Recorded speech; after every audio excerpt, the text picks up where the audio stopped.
What is happening, football fans? Welcome back inside the set of Gridiron Glory. I'm Jaush Huntsberger. Buckle up, folks, because tonight we have arguably some of the best and most important conference battles we will see all year long.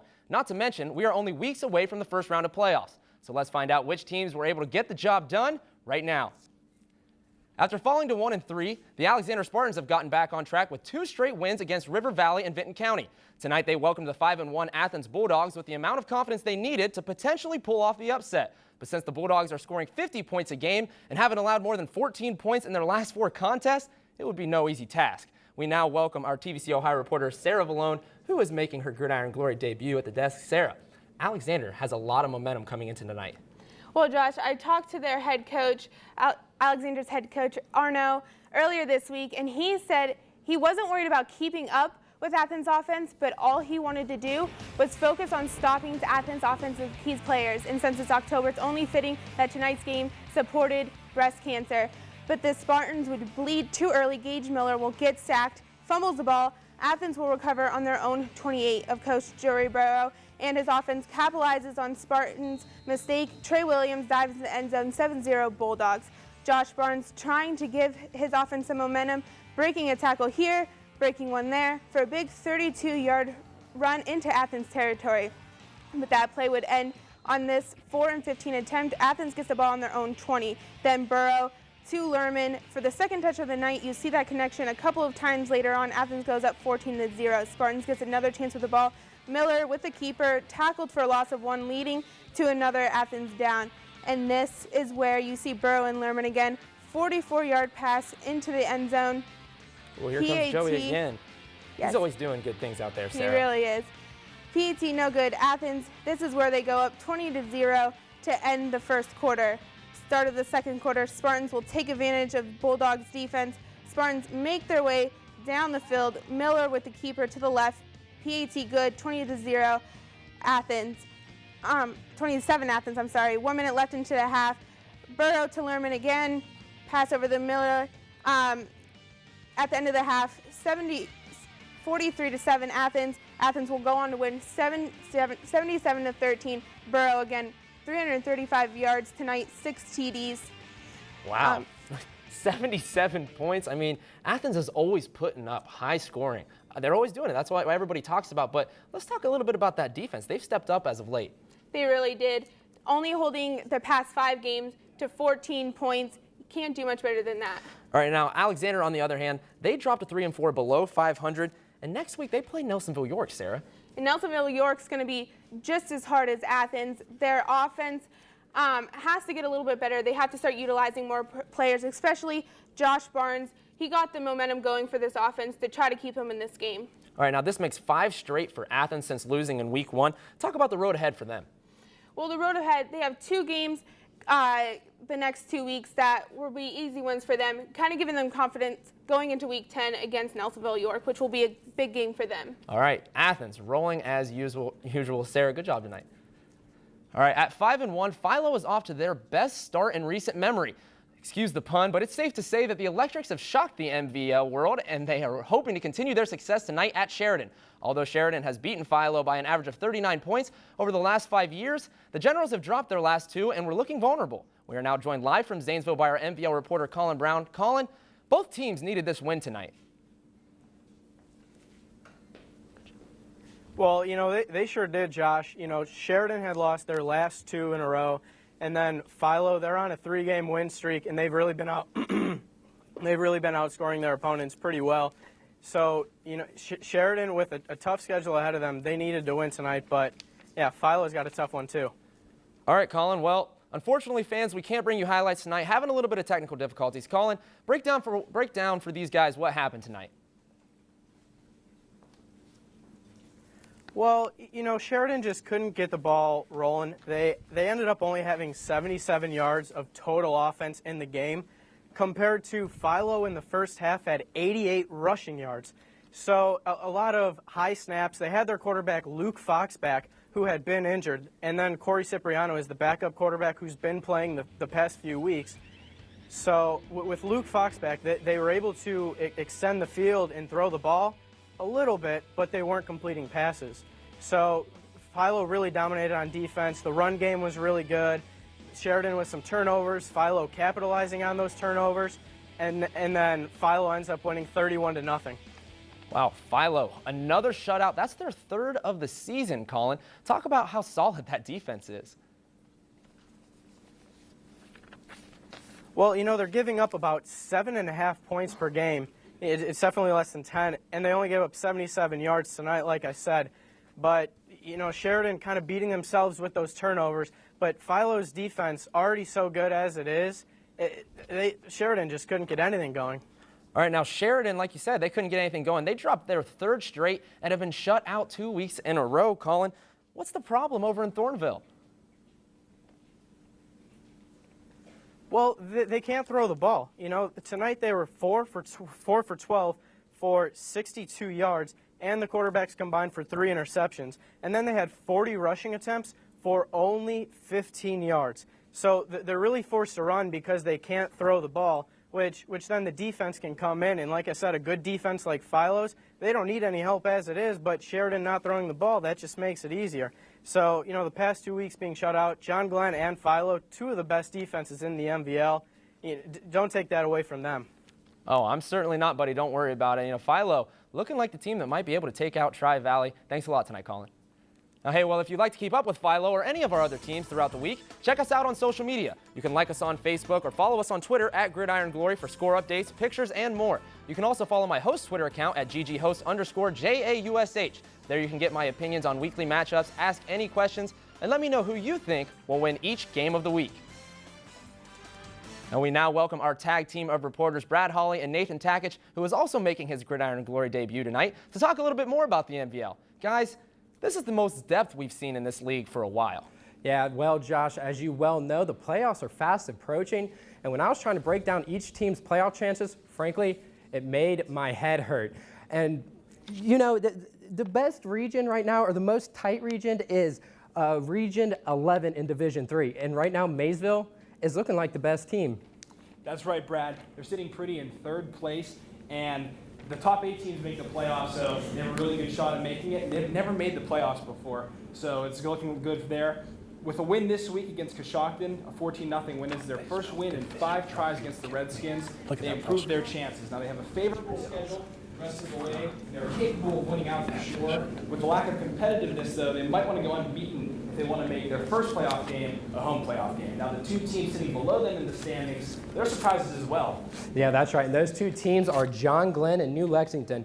John Glenn is sitting in 7th place right now. Again, top 8 make it. They beat Morgan tonight, 41-18, but that's not going to get you a lot of points trying to get into the playoffs. But man, talk about a chance. These next 2 weeks, they play undefeated Tri-Valley and undefeated New Philadelphia. That's where you can rack in big points. And if they win one of those, expect them to make the playoffs. For New Lexington, they lost their chance of getting a marquee win tonight, losing to Tri-Valley 43-7. And New Lexington will need to win their final 3 games, and they're going to need some help from the teams ahead of them if they're going to make the playoffs. That's absolutely right. Now, if you look at the next 2 teams on the list, Philo and Sheridan, they played each other tonight in a titanic game, and Philo won big. They're trending on the upside. They've won their last 4 games by an average score of 41-3. They're going to have to keep it going. They still have to play at Maysville and versus Tri-Valley, and you would think they're going to need one of those teams. They're going to have to upset one of those teams to clinch the playoffs. For Sheridan, on the other hand, 3 straight losses, 2 straight shutouts. After this loss, they're pretty much on life support. They still play against Maysville and Tri-Valley, so they have a chance with some wins and a lot of help, but it's going to be tough sledding the rest of the way. That's right, Nathan, and we would be remiss if we didn't talk about the Tri-Valley Scotties. They're 3rd in their region. The number 2 seed, Zanesville, they lost tonight. And the number 1 seed, Licking Heights, they played an 0-6 Middlebrook team. The points are going up for Tri-Valley, and we may see them be the 1 or 2 seed, but that's all we got, Josh. The MVL is exciting, and back to you, bud. Hey, man, it sounds like I know Tri-Valley would like to get that 1 seed, and then overall, guys, just a deep MVL overall. Thanks a lot, guys. Now, it's night time on our show for Fan of the Week. Tonight, we took our talents to Jackson with high anticipation of seeing the red and white. With a big game against rival Logan and a potential best fan three-peat on the line, this was the perfect atmosphere for finding the rowdiest Ironman.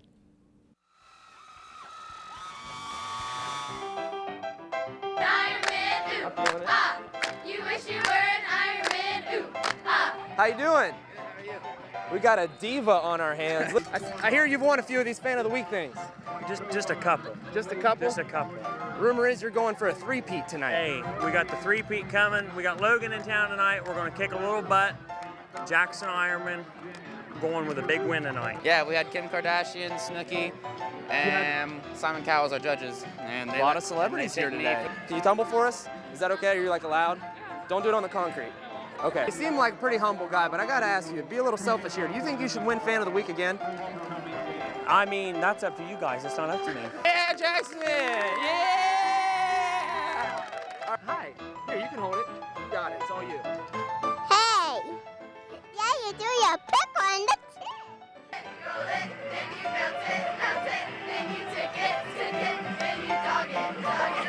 All right, come on. You're making me feel like a loser. Yeah! Yeah! Krista Carter going for the tumble for Fan of the Week. Let's see if she can do it. No pressure.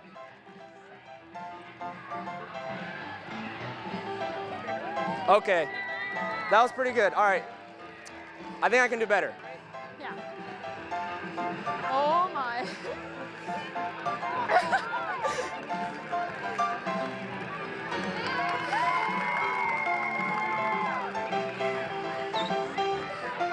Yeah, that was good.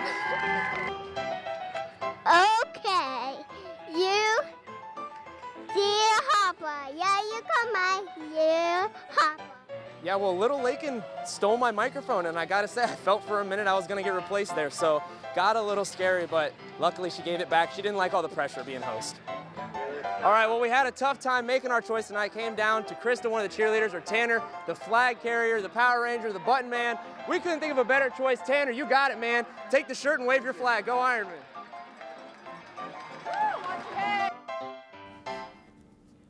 Hey, it was probably my toughest choice tonight, but carrying the flag is no easy task, so congrats to you, Tanner. Now, as fun as it is to hang out with you guys, it's just as exciting to watch some football. Jackson ended their 3-game losing streak last week when it mattered most against their first league opponent, Warren. Tonight they faced Logan, who just won their first game of the season last week against Portsmouth.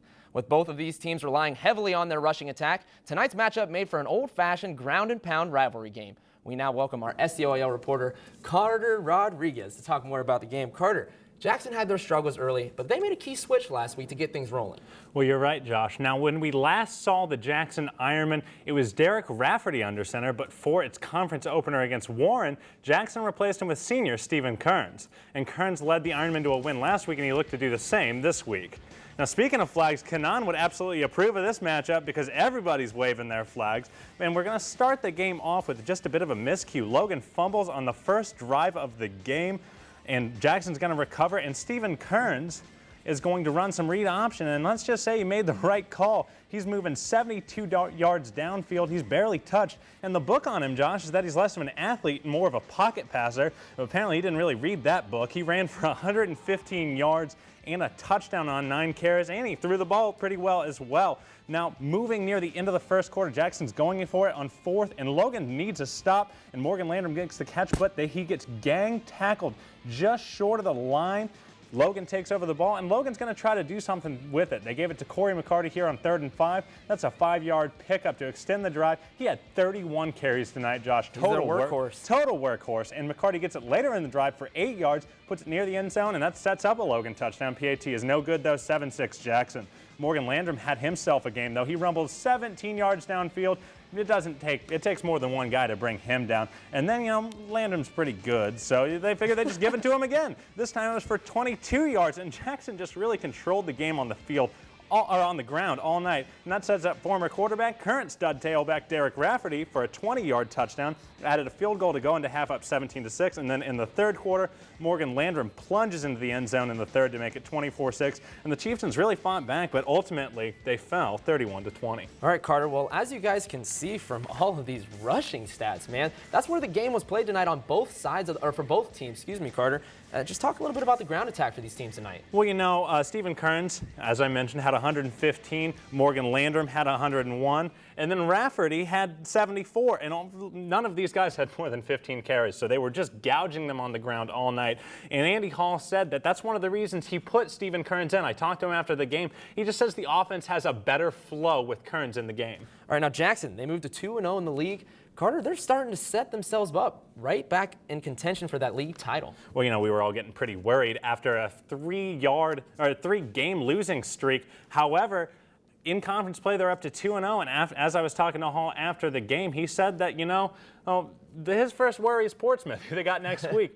But he wasn't so naive as not to mention Galley Academy at the end of the season. Oh yes, we were all looking forward to that one in Week 10. Thanks a lot, Carter. Now it's time on our show for Extra Points. Here we give you highlights from 2 games in just 1 quick minute. So let's get rolling. We're going to start things out here. Nelsonville York traveling to Wellston. Their fans always travel well for the Buckeyes. And early on, Clint Handa's going to get it started for him. 59 yards here. That's Joe Young, not Clint Handa. Don't want to take your stats away from your stud. Cuts back all the way up the field, and you're not going to catch him in the open field. Number 4 is going to do his best to get there, but Joe Young gets in the end zone. 7-0 Wellston.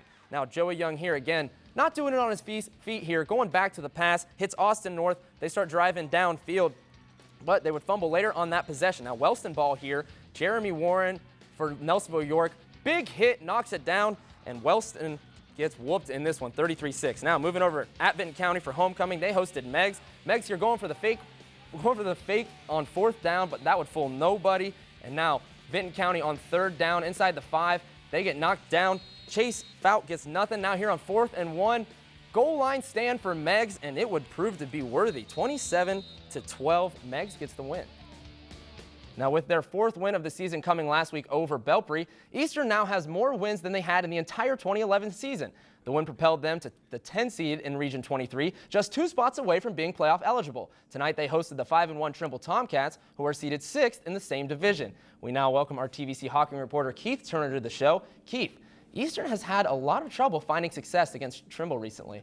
Well, absolutely, Josh. If you just look over the span of 8 years, Eastern has not beat Trimble, and over the last 4, they have only scored a combined total of 7 points. And talking to Coach Tennant, he simply told his Eagles that it's time to take the next step. It was homecoming night, and Eastern was looking to finally get that big W. And these young Eastern cheerleaders are excited about this game, but it was an ugly start to begin with. Connor Stanley lined up as running back, stuffed on 4th down, turnover on downs. But we got some more turnovers for you because Eastern here, Joey Scouting cannot pick up that fumble turnover for them as well. And that following possession, Josh, it just got ugly. 4th down, Stanley's going to roll out, and he's going to throw an interception to Daske Facemeyer. But Eastern here, they're going to finally try to get something going. Scouting's going to find Alex Amos a 1st down over the middle, a nice completion there, but that drive would stall. With 20.6 seconds left, you better watch this play very carefully because Stanley, he's going to have toss back to Austin Downs, who's going to find a wide open wide deke. I don't think there was not a man near him. 84-yard touchdown streak. Next Eastern possession, Scouting's going to find Ethan Nottingham, who is blown up by Terry Simmerly. That kid has some heart. And how about those loaded nachos? Our cameraman had to enjoy them. I think, Josh, you would have had a little bit of cheese over your lips there still. I would, but next possession, Trimble Stanley man finds Wyatt Deke. A beautiful touchdown pass here. That kid was amazing. 2 touchdowns, 127 reception yards. He was great. Eastern desperate to find offense. Scouting connects with Max Carnahan, who is rocked by Jacob Kish. And right before half, Scouting's going to try to make the big play. But Wyatt Deke's going to have an interception. That's one of his 2 on the night. A great night for us, for Wyatt Deke. Trimble had an incredible game, 39-0. What a way to make a statement and say, hey, we're ready to make a statement for a playoff run, Josh. Yeah, Keith, I mean, you guys wouldn't know it if you're just sitting at home catching these highlights, but this was a pretty close game early on. What went so wrong for Eastern? Well, Josh, unfortunately for Eastern, they had a difficult time with turnovers. They had 5 turnovers tonight. Joey Scouting, after a very solid performance last week against Belpre, he threw 3 interceptions. They had a couple of turnovers on downs. It just was not an offensive efficient night for the Eastern Eagles tonight. All right, well, Trimble now, this win may have given them just what they needed to get home field advantage in the playoffs. But, Keith, you think there's a few things they need to tighten up on?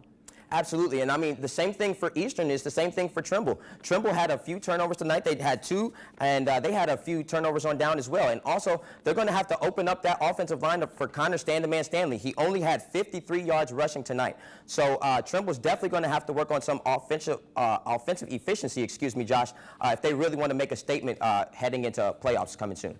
Hey, with how much you study the Trimble Tomcats, I'm sure they're listening, Keith. Thanks a lot. Hey, well, that does it for Trimble and Eastern, but believe it or not, the Hocking had another game tonight with the same level of importance. Federal Hocking has won all but one of their games this season, with their only loss coming by 1 point to Alexander in Week 1. Tonight, they welcome TVC-Hocking powerhouse Wahama with hopes of handing the White Eagles their first ever loss in conference play. We now welcome our TVC-Hocking reporter, Mike Bunt, to the desk. Mike, Fed Hawk, they've been catching people off guard this year. Yeah, Fed Hawk's had a really impressive season so far. At the midway point of the season, Federal Hocking has been one of the surprise teams of the TVC-Hocking. On Friday, the Lancers were looking to carry over their success against Wahama, a team that hasn't lost in the TVC-Hocking since they joined the conference. You look on early, Fed Hawk's getting pumped for this game. Kyle Jackson gets it started in the first drive of the game. A 20-yard pass to Romy Casey there. Sets up a 6-yard touchdown pass here. You see Jackson scrambling around, eventually avoids all the pressure. He finds Casey and Delbert come in the back of the end zone. 6-0 Fed Hawk, surprising early on, but Trenton Gibbs wants to get involved in the action too. He finds a 50-yard pass to Crandall Neal, who you'll hear his name later. He was all over the place today. And Wahama would end up finishing the drive with a 3-yard touchdown run by Zach Wamsley, one of 2 touchdown runs he had on the day. Later, their next drive, Wahama then gets another big play, this time by Kane Roush. You can't see him yet, but eventually, now you do right here. He's about to keep going, breaks the tackle, goes down the sideline. Huge hit, no flag, but it didn't really matter because Crandall Neal, I told you you'd hear his name again, runs it in from 19 yards out to put Wahama up 12-6 in the second quarter. Wahama would then go on to fumble the ball. Fed Hawk tries to score, but Kyle Jackson ends up getting sacked here, losing yardage all the way to the 15-yard line. On a critical 4th and goal from the 15, Jackson's looking to make a big play, finds Peyton Steele, but he only gets to the 1-yard line, stalling the drive right there. Wahama would go up 12-6 entering halftime, and then they would eventually add on to their lead with the 27-yard Zach Wamsley touchdown run, going on to win the game 24-6. It was just a good win for Wahama. Wow, it's a huge win for Wahama. I got to say, everybody's pretty impressed, I would say. Federal Hocking hung around a lot better than a lot of the other TVC-Hocking teams are doing, but that Wahama defense been pretty impressive, wouldn't you say, Mike? Yeah, normally Wahama gets it done with their offense, but today it was definitely their defense. They had 6 sacks, 2 interceptions, including an interception returned all the way for a pick 6. If it wasn't for their great defensive intensity today, I don't know if they would have won this game. All right, now Fed Hawk, it's only their second loss of the season, Mike. Where do you think they got to go from here? Well, Fed Hawk has a game against Miller next week that they should win, but then it gets a little bit tougher in their battle for second place. They go against Eastern, and then they try to take on Trimble, so they're going to have a tough road if they want to try to still finish in second place in the TVC-Hocking. All right, well, many are saying that this might have been Wahama's last true test. Would you agree with that? Are they going to go 10-0? Yeah, Wahama should go 10-0 if you look at their schedule. The next 2 teams that they play are combined 1-10 on the year, but then they have a challenge in Buffalo, which is a good team in West Virginia that's currently 4-1, but still a team that's a little bit below where Wahama currently stands. So Wahama should go undefeated for a 3rd consecutive year. All right, well, I know the White Falcon fans like to hear that. Thanks a lot, Mike. Now tonight, across the entire state of West Virginia, all football fans were checking their phones constantly for updates on the Parkersburg South at Parkersburg game. These schools are widely considered the best rivalry in the state, and some say the best in the nation. And since both of these teams are rated in the top 20 of AAA ball, it's pretty clear why we chose the Battle of the Berg for our game of the week.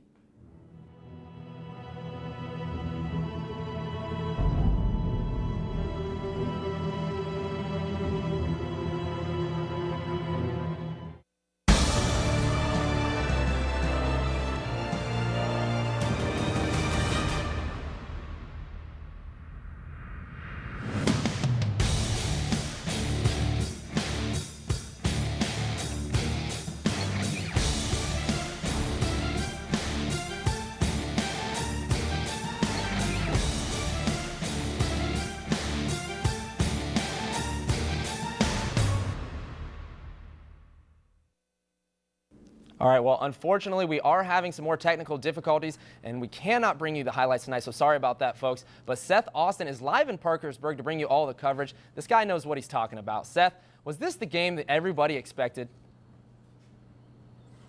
Josh, I thought I've seen a lot of great rivalries and high school rivalries in my life, but this one takes the cake. This is the loudest high school environment I've ever been in.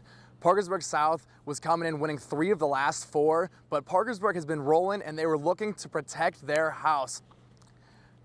So I know Josh said we don't have the highlights, but you know, Parkersburg started off a little early, jumped up 10-0 on a Matt Santer, a Wildcat touchdown run. But late in the half is when Tyler Bolin and the Patriots got 7 on the board off of a 1-yard plunge, making it 10-7 at the half. And from there, it was Parkersburg South. Braxton Johnson would get a touchdown run on a sweep, and then Logan Cox would pick off Aaron Roberts, take it to the house, making it 21-10. Later in the game, Jordan Kiocho would be able to ice the game 28-18, giving Parkersburg South the victory. All right, Seth. Well, for those of you who didn't know, Parkersburg was up pretty early in this game. What happened, and how was Parkersburg South able to come back? Well, you know, like I said, Josh, Parkersburg jumped out early and got up in 10-7, but Parkersburg forced a few turnovers, and South was unable. Or Parkersburg, excuse me, was unable to make anything of it. Parkersburg South's defense came up huge, stopping them from doing so, which in turn gave their offense a little bit more energy and allowing them to make some stuff happen. Tyler Bolin said himself after the game, this wasn't his best game. It was his supporting cast that got the job done. It was Logan Cox who got a big pick after the Braxton Johnson touchdown run that put him up 21-10. He got 2 picks in the game, so it wasn't just Tyler Bolin, and also Jordan Kiocho. Jordan Kiocho had 150+ yards on the ground in a touchdown, and he was named the player of the game. So it was nice to see them get their run game going when typically it's their passing game that gets the job done for them. All right, Seth. Well, thanks a lot for all your coverage out there. I got to tell you, man, you tell a pretty good story without highlights, so thanks. Now, to keep up with our coverage every day of the week and to see all the highlights from that Parkersburg South game, log on to our website at woub.org/gridiron. There you can find game previews, videos, score updates, and a lot more on our featured teams. And like I said, although we can bring you Game of the Week highlights tonight, we're going to bring them online, so make sure all you big Reds fans out there, check it out. It's going to be worth it. Now, you can also find standings, playoff seedings, and pretty soon you'll be able to see which players have the chance to be named Gridiron Glory's Player of the Year. Now, it's time on our show for us to pick the best moments from tonight's games. Think of it as eating all the marshmallows out of your Lucky Charms bowl because everyone knows it's the best part. Let me assure you that this week delivers a delicious edition of our Plays of the Week. Starting out, number 3, Joe Young here. Saw this a few minutes ago. Nelsonville York goes down the sideline, picks 2 huge blocks, cuts back across the field, and he's the fastest guy on the pitch. You're not going to catch him out there. He goes up 7-0, and they would win this one 33-6. Coming in at number 2, these teams will be facing next week, Alexander's. Josh Barnes here on a jet sweep, goes to the outside, cuts back, makes a quick juke move, and then breaks a lot of tackles, hits the spin move off the contact. Nice leg drive there, kid. 32-yard pickup, but they would lose 77-13. And now at number 1, Trimble. Connor Stan the Man Stanley giving it up, pitching the rock to Austin Downs, who's going to throw it up for grabs. No, it's not up for grabs. It's just to Wyatt Deek, wide open, 84 yards. They win this one 39-0. And now that's all the highlights we have for you tonight. But before we say goodbye, take a look at what to expect for Gridiron Glory in Week 8. With only 3 weeks left in the regular season, the pressure to make the playoffs is at a season high. Wade Jarrell and his Gallia Academy Blue Devils will travel to Warren with plans of keeping their SCOAL title bid intact. The Sheridan Generals are hoping to grab a win at Maysville before having to take on Tri-Valley in Week 9. In the TVC-Hocking, Miller will host Federal Hocking. The Lancers have been the surprise of the season and are just within reach of making the playoffs. Over in West Virginia, Williamstown will come off their bye week with another tough test against a 4-1 Wirt County team. We're doubling up our coverage for Fan of the Week and Game of the Week in a TVC-Ohio battle. Alexander will head to Nelsonville York with hopes of drowning out the Buckeye crowd and slowing down their rushing attack. Next week, we'll also be announcing our 5 candidates who will have the chance to be named Gridiron Glory's next Player of the Year. So be sure to tune in and get ready to start voting for the best next week. Hey, that's all we have for Week 7. Tonight we found out that Wahama isn't ready to give up the TVC-Hocking crown, that Athens might score 100, and that there's nothing better than Friday nights and Gridiron Glory. So check us out next week.